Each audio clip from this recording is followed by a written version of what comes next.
Hello, my name is Mathias Petersen, and I am going to talk about lifelong learning and critical thinking today. Lifelong learning and critical thinking are very modern topics that are common in our society and will help any Christian in their relationship with society. But at the same time, it's not necessarily a strictly Christian topic. So today I'm going to discuss how lifelong learning and critical thinking plays part in a Christian lifestyle.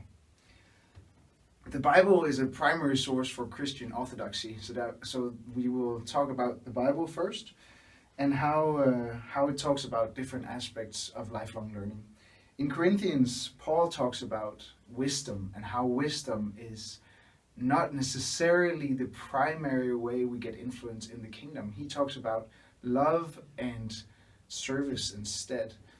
And so this element of wisdom has some negative connotations in there. And his main point, Paul's main point in 1 Corinthians, is that wisdom is from God, and God's wisdom is so much beyond the human wisdom.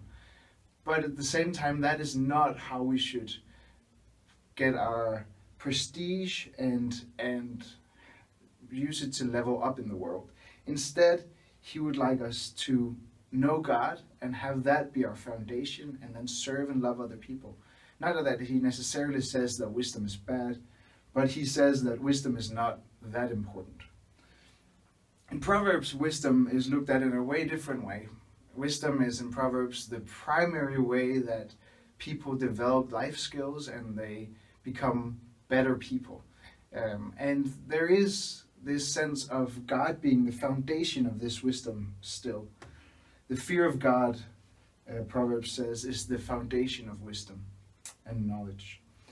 And so this wisdom is a little bit different because it has God as its foundation, but it also emphasizes skill and crafts over thinking and head knowledge. And so the Bible as a whole takes this element of lifelong learning and says it's primary crafts and it's primary to serve and love other people.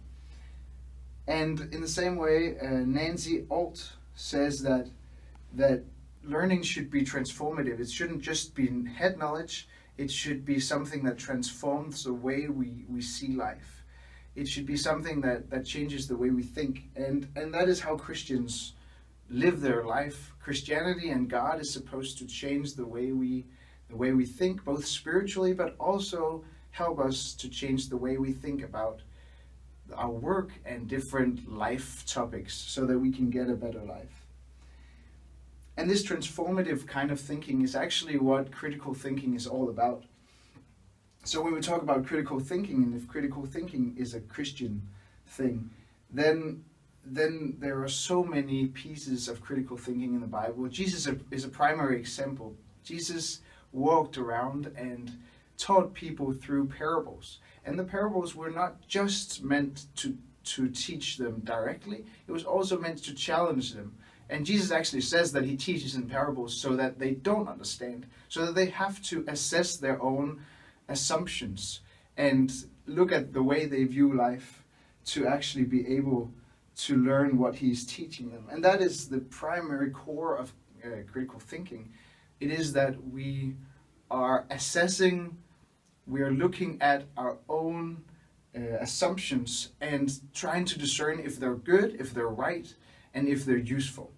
And Jesus does this over and over, and he also came in the world and challenged the Hebrew belief that God was a little bit a distant God, and he was an awesome God, and he still is an awesome God, but Jesus has this way more personal approach to him. And so he challenges the whole assumption about who God is throughout his life. And that should be the way that we try to continue that transformational process of changing the way we think. Paul actually says that we should renew our minds so that we can know what is the true good purpose and will of God.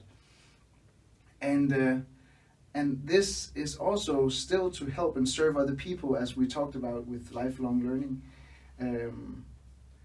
And it's actually Stephen Brookfield who says this, that a process of hunting assumptions, that is what critical thinking is. And so when we transform our mind, we can best do this through social interaction.